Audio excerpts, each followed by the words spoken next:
Hello everyone, this is Parrish. Today is Wednesday, October 30th, 2013, time 3:59 a.m. This video is on the anniversary of Hurricane Sandy. I wanted to tell you guys and gals that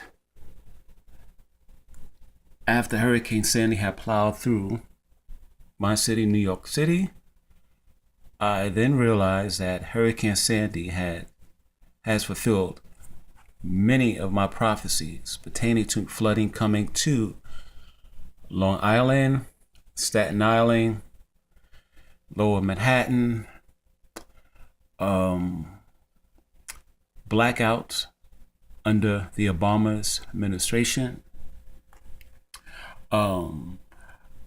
flood coming here for New York during a full moon, and other things like I was shown flood coming for a particular project here located here in New York City called Red Hook Projects, which came to pass. Hurricane Sandy had flooded Red Hook Projects.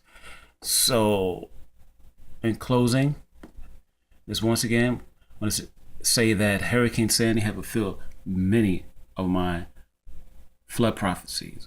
Also, in addition, I must say that I was shown a silhouette of Lower Manhattan, which covers South Seaport and Battery Park, in some kind of blackout mode, which happened when hurricane plowed through New York City and Hurricane Sandy knocked out Lower Manhattan, which once again include Battery Park and South Seaport. Anyhow, after everything was said and done, after Hurricane Sandy wrecked practically New York City, or practically the whole, the East Coast, it was a big storm. They call it a Frankenstorm. I ended up making, I believe, 8 videos on Hurricane Sandy. Okay, thank you for watching.